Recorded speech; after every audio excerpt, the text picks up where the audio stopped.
कंधे में दर्द, कंधे की मूवमेंट्स में रिस्ट्रिक्शन और सूजन, ये बहुत कॉमन सी एक चीज़ है दोस्तों जो हम लोग आमतौर से थ्रोइंग एथलीट्स के अंदर देखते हैं। नमस्ते दोस्तों, मेरा नाम है डॉक्टर मिलिंद तनवर। हम आज एक छोटी सी टॉक करने वाले हैं शोल्डर इम्पिंजमेंट सिंड्रोम के बारे में। इस शोल्डर इम्पिंजमेंट को हम लोग थ्रोअर शोल्डर के नाम से भी जानते हैं। आइए बात करते हैं कि क्या है ये इम्पिंजमेंट सिंड्रोम।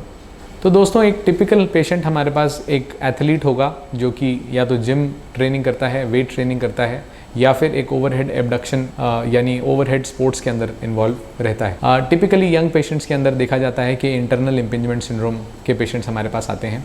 टिपिकल सिम्टम्स जैसे कि हमने बात किया कि कंधे की तरफ दर्द आना, टिपिकली ऑन दी फ्रंट, आगे की तरफ में, पीछे की तरफ हाथ ले जाते हुए रिस्ट्रिक्शन होना, हाथ को अंदर की तरफ घुमाने में दर्द आना, हाथ को पीछे की तरफ ले जाते हुए दर्द महसूस होना, ये सभी चीज़ें टिपिकल सिम्टम्स हैं इंटरनल इम्पिंजमेंट सिंड्रोम की। बहुत सारे पेशेंट्स दोस्तों एक्सरसाइज गलत करने की वजह से, ओवर यूज़ की वजह से इंटरनल इम्पिंजमेंट सिंड्रोम के शिकार हो जाते हैं। इंटरनल इम्पिंजमेंट सिंड्रोम के अंदर एक बहुत एसेंशियल हम शब्द का इस्तेमाल करते हैं जिसे बोला जाता है स्कैपुलर डिस्काइनेसिस। शोल्डर ब्लेड और बॉल यानी कि गोला और कटोरा, इन दोनों की सिंक्रोनस कोऑर्डिनेटेड मूवमेंट से बेसिकली हमारे कंधे का काम चलता है। तो देखा जाए तो अगर ये बॉल और सॉकेट है दोस्तों, तो समझने के लिए दो पार्ट्स, अगर बॉल ऊपर जाती है तो उसके साथ साथ एक पार्ट शोल्डर का यानी सॉकेट भी ऊपर जाता है, यानी रोटेट करता है।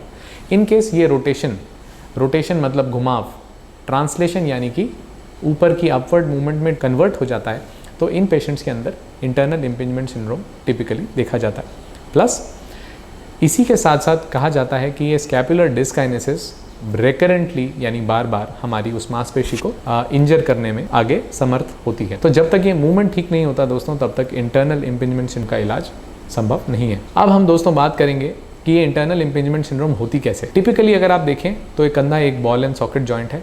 अगर कंसिडर करें कि ये एक बॉल है और ये एक सॉकेट है, तो इस बॉल को मूव करने वाली कुछ मांसपेशियाँ रहती हैं जो कि शोल्डर या बॉल के फ्रंट में, टॉप पे और कुछ पीछे की तरफ रहती हैं। जैसे ही अगर अपन आगे की मांसपेशियों को सिकोड़ते हैं तो ये कंधा अंदर की तरफ घूमता है। पीछे की मांसपेशियां अगर हम सिकोड़ते हैं तो ये कंधा बाहर की तरफ घूमता है। और अगर ये ऊपर की मांसपेशी सिकुड़ती है दोस्तों, तो ये कंधा ऊपर की तरफ उठता है। तो ये बॉल और सॉकेट के अंदर बेसिकली मूवमेंट आगे की तरफ, पीछे की तरफ, घुमावदार अंदर, घुमावदार बाहर। इसी चीज़ को अगर हम अपने शोल्डर के ऊपर देखें तो ये घुमावदार बाहर मूवमेंट है, ये घुमावदार अंदर मूवमेंट है जो मेरे हाथ को पीछे ले जाने में मेरी मदद कर रही है। और इसी तरीके से ये एबडक्शन या साइडवेज एक मूवमेंट है जो कि तीसरी एक मांसपेशी करती है। तो इन सभी मांसपेशियों में दोस्तों, जब हम अगर ये कंसिडर करें कि हमारी एक मांसपेशी है जो टॉप पर लगी है, जो कि इनकेस आप देख पाएँ तो मैंने एक छोटा सा एक ब्लू डॉट बनाया है इसके ऊपर। ये ब्लू डॉट बेसिकली आपको बताता है कि ये सुप्रास्पाइनेटस मांसपेशी का एक एंड है जो कि हड्डी के ऊपर, गोले के ऊपर लगा हुआ है।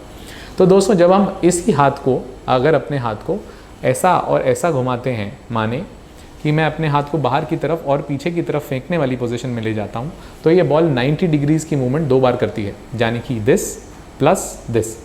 तो ये जो टॉप पर जो मसल थी वो अब पीछे की तरफ और पीछे की तरफ चली गई है, जो कि सॉकेट और बॉल के बीच में आकर के फंस जाती है।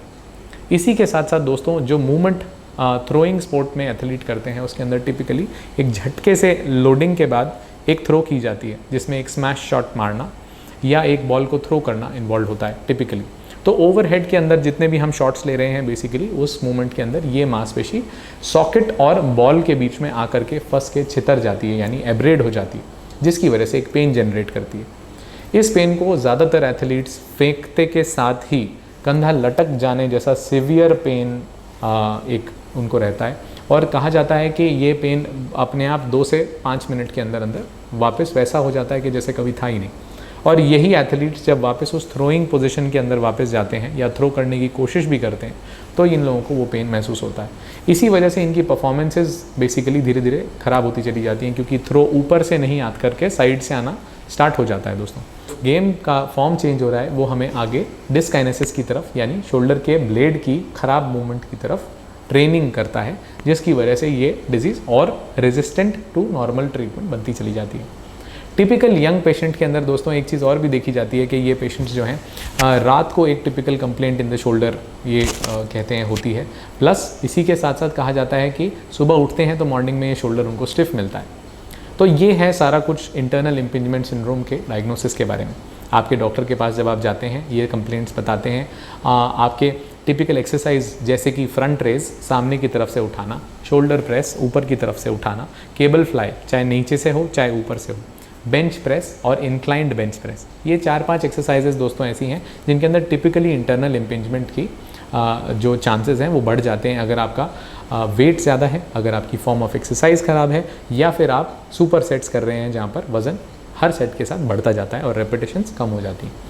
तो ये बेसिकली वो एरियाज़ हैं दोस्तों जहाँ पर हम कहते हैं कि इंटरनल इम्पिंजमेंट सिंड्रोम हम देख पाते हैं। तो दोस्तों अब हम बात करेंगे इस चीज़ के बारे में कि इंटरनल इम्पिंजमेंट सिंड्रोम का इलाज क्या है। ज़्यादातर मरीजों में जो यंग पेशेंट्स रहते हैं दोस्तों उनके अंदर हम देखते हैं तो आमतौर से इसके लिए सबसे पहले हम कहते हैं कि हमें दर्द, भारीपन, मांसपेशी के खिंचाव, और ये जब दर्द नीचे की तरफ रेडिएट करता है, that is called radiating pain, इस चीज़ को, गर्दन में दर्द आने को, इन सबको हम सिम्टोमेटिकली ट्रीट करते हैं।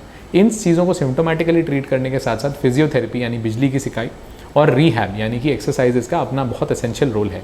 पहले फेज़ में दोस्तों जहाँ पर हमें आपको एसिम्टोमेटिक बनाना होता है वहाँ हम दवाइयों का, बर्फ़ की सिकाई का, फिजियोथेरेपी का सहारा लेते हैं। इसी के साथ साथ आपको कुछ प्रिकॉशंस बताए जाते हैं कि आप वज़न का काम ना करें, आप ओवरहेड स्पोर्ट्स में ना जाएं, आप किसी चीज़ को थ्रो करने की कोशिश ना करें, और जिस भी एक्टिविटी में आपको पेन आता है उसे अवॉइड करने की कोशिश करें। इसी के साथ साथ laser therapy, IFT, diathermy, इंटरफेरेंशियल therapies, ये सारी चीज़ें वो मोडालिटीज़ हैं जो कि फोकस करती हैं इस चीज़ के ऊपर कि हम सिम्टम्स को लोकली, इन्फ्लेमेशन को एलिवेट कर सकें यानी उसको कम कर सकें। साथ साथ दोस्तों इसी के बाद हमारा रोल आता है डायग्नोस्टिक मोडालिटीज़ का, जहाँ पर ये पेशेंट्स रिस्पॉन्ड नहीं कर पाते उनमें क्लिनिकल एग्जामिनेशन के बाद हम लोग कुछ टेस्ट्स लिखते हैं जिनके अंदर एक्सरे और MRI ये एसेंशियल रोल प्ले करते हैं। जिन भी पेशेंट्स के अंदर कंधा उतरने की यानी डिसलोकेशन, पुराना कोई फ्रैक्चर, किसी चोट की हिस्ट्री नहीं है, उसके लीजन्स को पहचानने में हमारी मदद करती है। कई बार देखा गया है दोस्तों जो लोग बहुत ही एग्रेसिवली खेल रहे हैं या एक एलीट लेवल पर खेल रहे हैं उनके अंदर ये पार्शियल इंजरीज़ कंप्लीट इंजरीज़ में भी कन्वर्ट हो जाती हैं, जिनको कंप्लीटली आप रिहैब, एक्सरसाइजेज और कंजर्वेटिव ट्रीटमेंट से ठीक नहीं कर पाते। उन केसेस के लिए हम MRI को और भी एसेंशियल मानते हैं, और इन केसेस के अंदर स्पोर्ट्समैन का लॉस ऑफ टाइम ना हो, सीज़न ख़राब ना हो, उसके लिए हम कहते हैं कि हम MRI कराना एक अच्छा ऑप्शन है। इसी के डायग्नोसिस के साथ साथ हम लोग पेशेंट्स को यूजुअली एक फ़ेज़ 1 में डाल देते हैं। फ़ेज़ 1 के बाद जैसे जैसे दर्द कम होता चला जाता है तो उनको फ़ेज़ 2 में डाला जाता है, जिसमें हम एक्सरसाइजेज स्टार्ट करते हैं, typically to gain the range of movement at the shoulder, to reduce the dyskinesis, मतलब शोल्डर ब्लेड के मूवमेंट को ख़राब तरीके से रीट्रेन करें, और तीसरी ज़रूरी चीज़ स्ट्रेंथ को या प्रोप्रियोसेप्शन बैलेंस को हम वापस लेकर आएँ। ये कुछ फेजेस रहते हैं दोस्तों जिसको करीब करीब 1.5 से 3 महीने के दौरान हमें एसेंशियली पूरा करना होता है।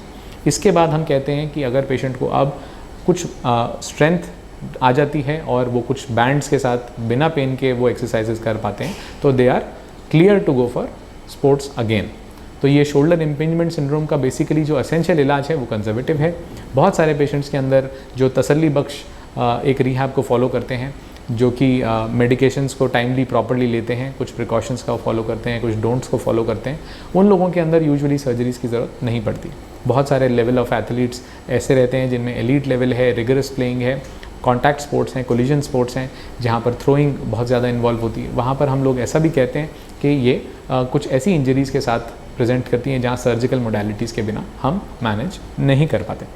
तो दोस्तों उम्मीद करता हूँ आज आपको समझ में आया होगा कि इंटरनल इम्पिंजमेंट सिंड्रोम क्या चीज़ है और शोल्डर पेन में इसका क्या रेलेवेंस है, इसको डायग्नोज कैसे किया जाता है, और कुछ ग्रॉस फ्रीक्वेंटली आस्क्ड क्वेश्चंस का मैंने आपके जवाब दिया होगा। प्लीज़ इसे लाइक, सब्सक्राइब और शेयर ज़रूर करें। Thank you.